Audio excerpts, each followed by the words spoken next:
কত বড় কথা। ভগবৎ সঙ্গী সঙ্গস মর্তানাম কিমুতাসিস। এই মর্তে আর তোমার লাভ করার কিছু বাকি থাকবে না। পদকর্তা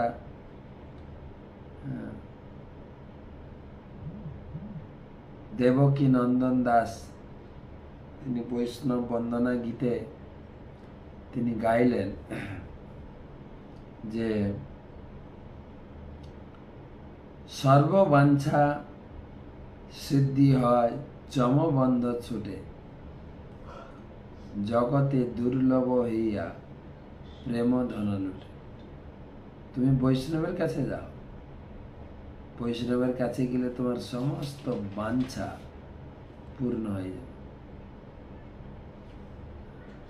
এবং যমবন্ধ ছুটে। সর্ববাঞ্ছা সিদ্ধি হয় যমবন্ধ ছুটে,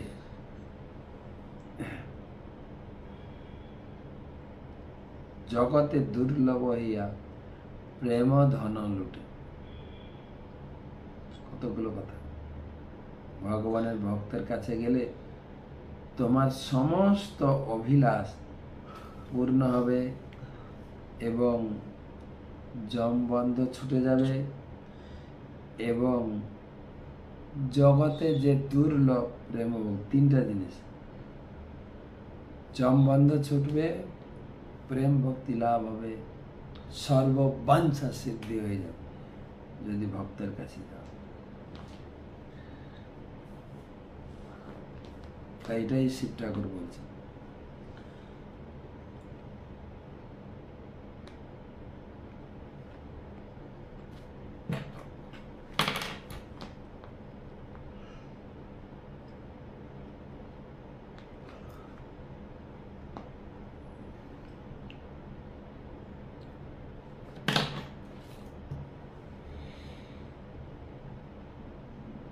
বহুপা তাৎপর্যে লিখছেন, এখানে কর্মী জ্ঞানী ভক্তদের সর্বোত্তম, কর্মী জ্ঞানী ভক্তদের মধ্যে ভক্তদের সর্বোত্তম বলে বর্ণনা করা হয়। শ্রীল প্রবোধানন্দ সরস্বতী ঠাকুর গিয়েছেন, কৈবল্যম নরকায়তে ত্রিদশ পুরাকাশ পুষ্পায়তে। কৈবল্য মানে যে দেহ, ভগবানের দেহানির্গত ঋষি চটায় লীন হয়ে যাও, আর ত্রিদশপুর মানে স্বর্গলোক যেখানে দেবতারা থাকে। এই ভক্তদের কাছে কৈবল্য সুখ, যা ভগবানের অস্তিত্বে লীন হয়ে যাওয়ার নরক তুল্য। কারণ ব্রহ্মজ্যোতিতে লীন হয়ে ভগবানের অস্তিত্বে লীন হয়ে যাওয়ার নরক তুল্য। ভগবানের, কারণ ব্রহ্মজ্যোতিতে লীন হয়ে তার অস্তিত্ব হারানোকে আত্মহত্যার সমতুল্য বলে মনে করে। ভগবানের সেবার জন্য ভক্ত সর্বদাই তার স্বাতন্ত্র্য বজায় রাখতে চান, আর স্বর্গলোকে উন্নীত হওয়াকে তিনি আকাশ কুসুম কল্পনা বলে মনে করেন। ভক্তের কাছে ক্ষণস্থায়ী জড়জাগতিক সুখের কোনো মূল্য নেই।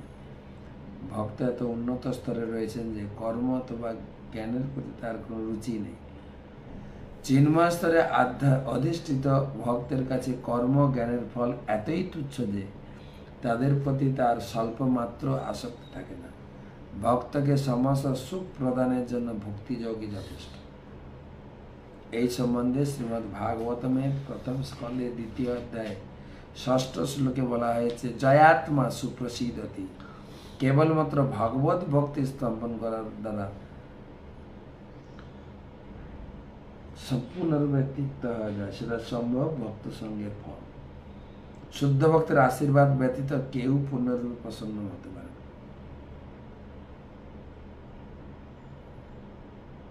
পরমেশ্বর ভগবানের দিব্য অবগত হতে পারে। ভক্তের আশীর্বাদে জীবনের পূর্ণতা প্রাপ্ত, ভক্ত সঙ্গে সমস্ত সুখ।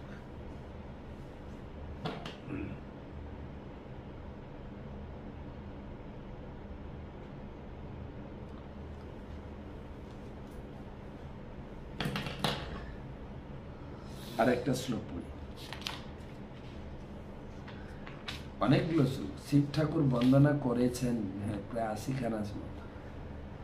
अथा नघांग्रे तव कीर्ति तीर्थयो रंतर बहिर्स्नान विधूत पापमनाम भूतेश्चनुक्रस सुसत्य शीलिनाम सत्संगमोहनु ग्रह एष नस्तव अथा न गांघ्रेस्तव कीर्ति तीर्थयो रंतर बहिस्नान विधूत पापमनम भूतेश अनुक्रश सुसत्तशीलिनां सत्संग मोहनु ग्रह एष नस्तव। हे भगवान, আপনার শ্রী পাদপদ্ম সমস্ত মঙ্গলের উৎস এবং সমস্ত পাপের কলুষ বিনাশকারী। আমি তাই আপনার কাছে প্রার্থনা করি আপনি যেন আমাকে আপনার ভক্তদের সঙ্গ লাভের আশীর্বাদ করেন, যারা আপনার শ্রী পাদপদ্মের আরাধনার ফলে সম্পূর্ণরূপে পবিত্র হয়েছেন এবং যারা শুদ্ধ বদ্ধ জীবদের প্রতি অত্যন্ত কৃপাময়। আমি মনে করি যে আপনার এই প্রকার ভক্তদের সঙ্গ করার সৌভাগ্যই হবে আপনার প্রতি আমার প্রতি আপনার প্রকৃত আশীর্বাদ। শিব ভগবানের বন্দনা করতে করতে ভগবানের কাছে কি চাইলেন? আমি তোমার সেই ভক্তদের সঙ্গ করতে চাই। তুমি যদি সত্যিই আমাকে ভালোবাসো, যদি তুমি আমার প্রতি কৃপা করুণা পরায়ণ হও, শিব ঠাকুর বলছেন ভগবান, তাহলে তোমার এই প্রকার ভক্ত সঙ্গ যেন আমি লাভ করতে পারি, তবে আমি বুঝবো তোমার কৃপা করুণা আমার উপর হয়েছে।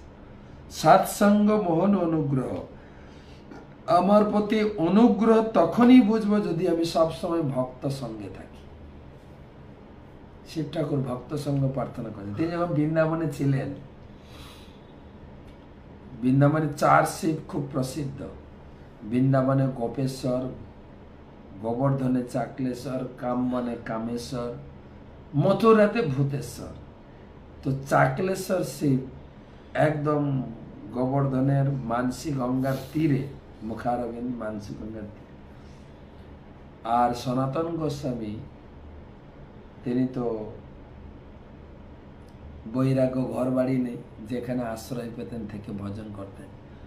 একবার চাকলেশ্বর শিব মন্দিরে বসে ভজন করতেন।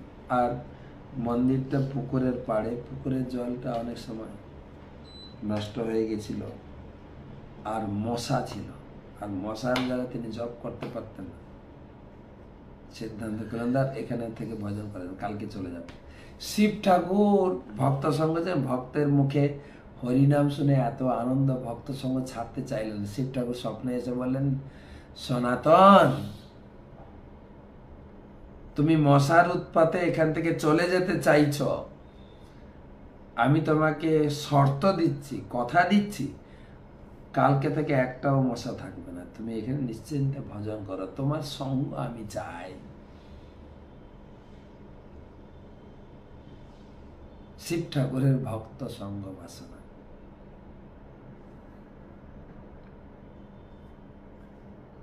গঙ্গা জল সমস্ত পাপ দূর করে, কিন্তু গঙ্গায় স্নান করেন তখন তিনি তার জীবনের কলুষ থেকে মুক্ত হন। গঙ্গা জলের এই মহিমার কারণ হচ্ছে গঙ্গা ভগবানের পাদপদ্ম থেকে উদ্ভূত হয়েছেন। তেমনি যারা ভগবানের সরাসরি পরমেশ্বর ভগবানের শ্রী পাদপদ্মের সঙ্গে যুক্ত, যারা তার মহিমা কীর্তনে মগ্ন, তারা সমস্ত জড় কলুষ থেকে মুক্ত।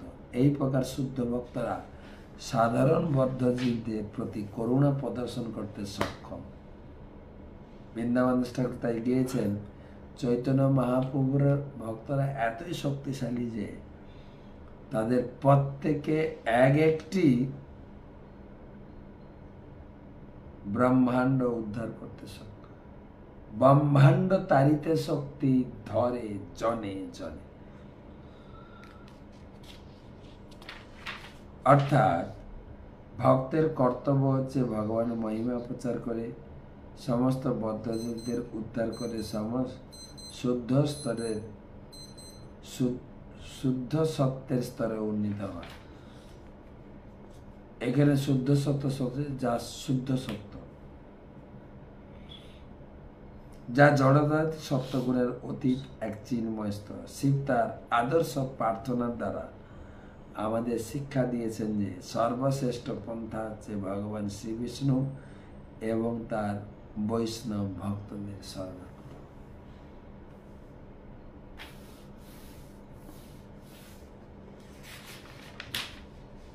আজকে এই পর্যন্ত রাখবো আলোচনা।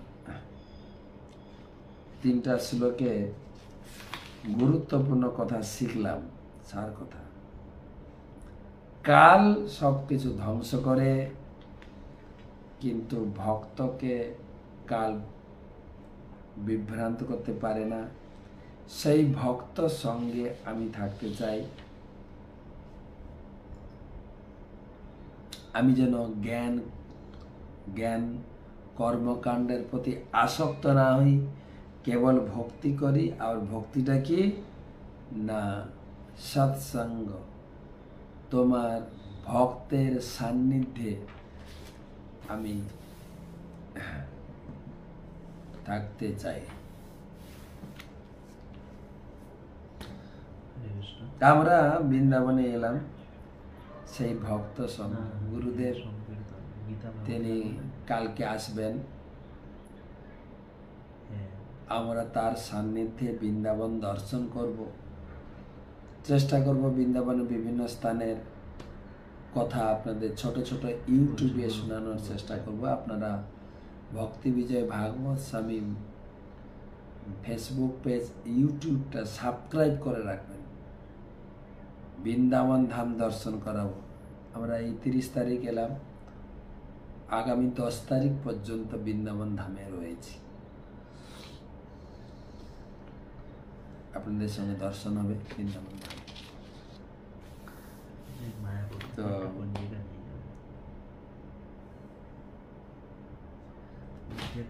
কয়েকটা প্রশ্ন নেব।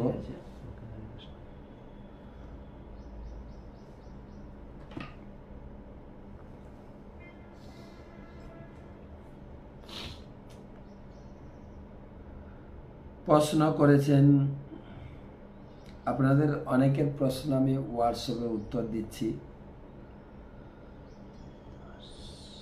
প্রশ্ন করেছেন কোচবিহার থেকে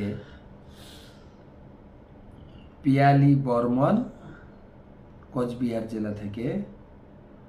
আপনার কাছে আমার প্রশ্ন এই যে, আমরা যে মালা জপ করে থাকতে 108 বার যে নাম জপি, ভুলবশত 108 বারের বেশি হয়ে যায়, তাহলে কোনো অপরাধ হবে মহারাজ? আরে 108টা গুটি আছে তো, ভুল হবে কেন? গুটি ধরে ধরে জপ করবে, ভুল হওয়ার প্রশ্নই নেই। যদি মন বিক্ষিপ্ত হয়ে যায়, জপ করছি, চিন্তা করছে আরেক, সেটা আলাদা। কিন্তু যদি মন, আমি জপ করছি, এক একটা গুটিতে পুরো নাম হরে কৃষ্ণ কৃষ্ণ কৃষ্ণ হরে হরে, হরে রাম রাম রাম হরে হরে, তারপরে গুটি। তো গুটি শেষ হবে, 108 হয়ে যাবে। 108ই করবেন, বেশি কম কেন করবেন?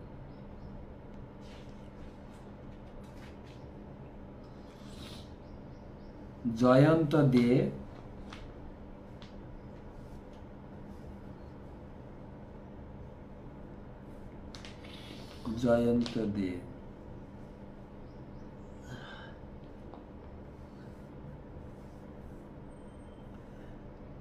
আমার প্রশ্ন হলো, কৃষ্ণের পরিকল্পনায় কুরুক্ষেত্রের যুদ্ধ আয়োজিত হয়।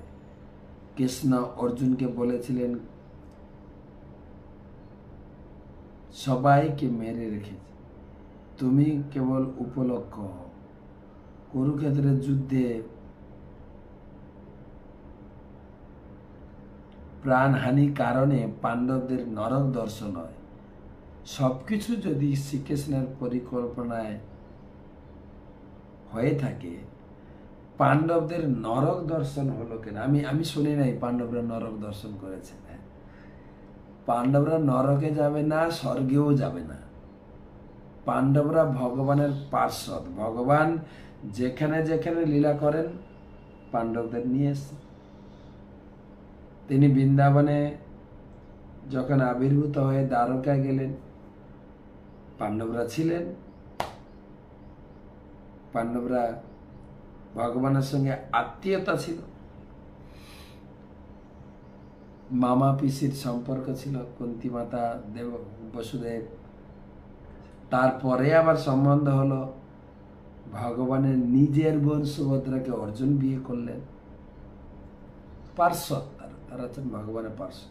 আবার কলিযুগেও তারা পঞ্চ পাণ্ডব রূপে এসে মহাপুরুষ সংকীর্তন আন্দোলনে সাহায্য করেছে। এখন ভগবান যে গ্রহে গেছেন তাদেরকে নিয়ে গেছে, তারা নরকে যাবে কেন? কোনো পালা কীর্তনিয়া বা কেউ আজগুবি কথা বলতে পারে, নরকের প্রশ্ন আসে না। আর আপনি ওটা নিয়ে এত বিভ্রান্ত হবেন না।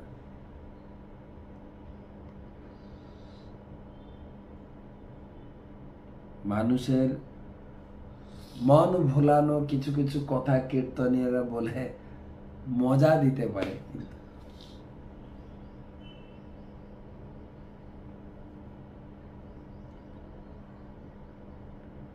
পরবর্তী প্রশ্ন, গীতার 2য় অধ্যায় 38 নম্বর শ্লোকে কর্তব্য কর্মের কথা বলা হয়েছে বা আপনি ব্যাখ্যা করেছেন।